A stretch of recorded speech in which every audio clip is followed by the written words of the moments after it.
Wow, ang ganda ng update ng ating sitaw. Yan. Tuyo yung kanyang lupa. So, didiligan natin to. Ay, may possible na uling isa. Natuyo siya kasi wala tayo kahapon. Kailangan natin siyang i-water. Then, ayan. Malalaki na yung sitaw natin. So, by Sunday, pwede na ito i-transplant. Ayan, kasi magkakaroon na din siya ng second leaves. So, ayan. Pwede na ito by Sunday.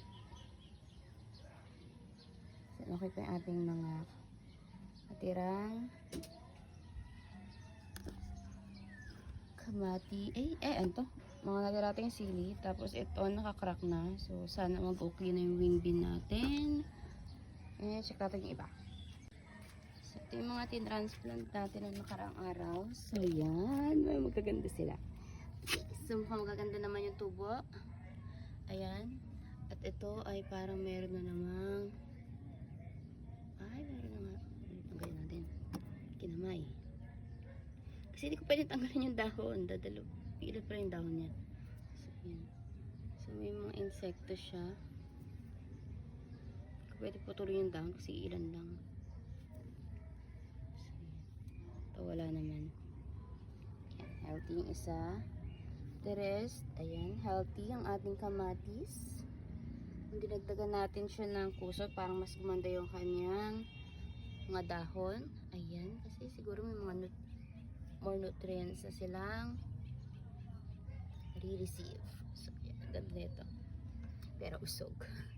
So, yung sili natin, magaganda din. Ito, may mga extra leaves na. Ito ay pinutulan ko ata nung nakaraan kasi nagkaroon siya ng mga insekto. So, ayan, nagkaroon na siya ng extra branches. Wait, ano to? Okay, extra branches. Akala ko nagburaklak ng aga pa. So, ito yung una natin tin-transplant.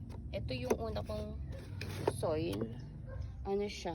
Parang sodas. Hindi siya puso. So, ayan, hindi maganda yung tubo niya. So, didiligan ko na lang siya na, may nakita ako. May kumakain pala nung ating munggo. Ang laki niya. Paano ko siya natanggalin? Wait. Laki.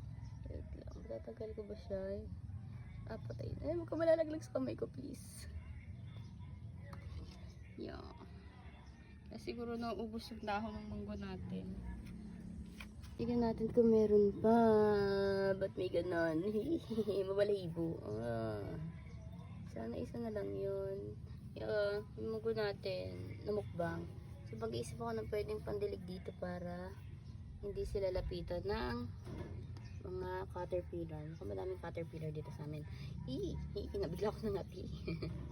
Doon sa kangkong natin, parang feeling ko may nauna pa din kumain. Meron din siyang, ayan, mga itim-itim. Ayun. Feeling ko meron din dyan sa loob. Huwag yung mukbangin yung kangkong. Inunahan nila ako magmukbang ng kangkong.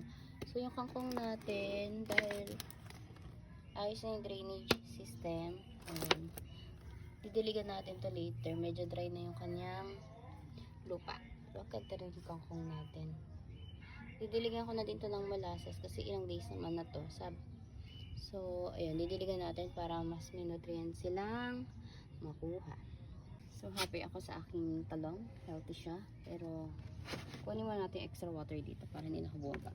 Didiligan ko yung aking, ayan, pandidilig natin sa ating sitaw. Natin yung mga seedlings natin. Kasi dry na sila.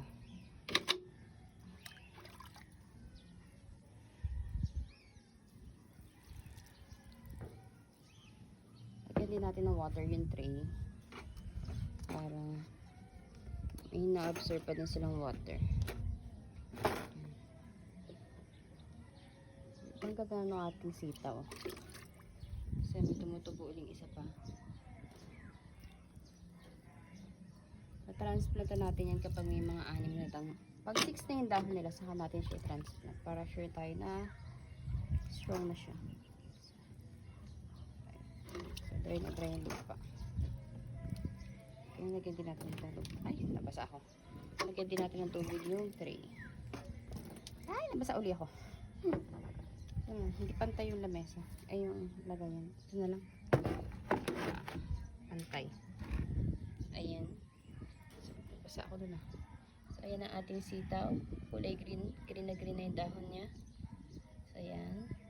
Malapit na natin siyang i-transplant. So, ulit tayo ng isa pang itatanim. Ayan, meron na tayong seedling pot ulit. So, siguro okra naman. Ay, hindi pa lang nakabili ng okra kagabi. Ang sarap sa mata na makakita ng mga healthy na plants. So, ayan. Ito, struggling siya talaga.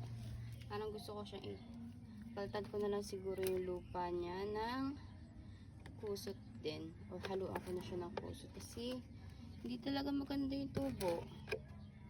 Diba? So, papalitan ko na lang siguro to. Pangit yung nabili kong lupa. So, buti na lang nakabili tayo ng kusot na ganito. So, yan. As you can see, after a day, after 2 days, ayan na siya, diba? Ang ganda ng dahon niya, ang ganda ng tindig niya. And dito sa talong, may bago na ulit siyang dahon. Plant natin yung mga plants na tinanim natin sa sawdust kasi hindi talaga siya maganda.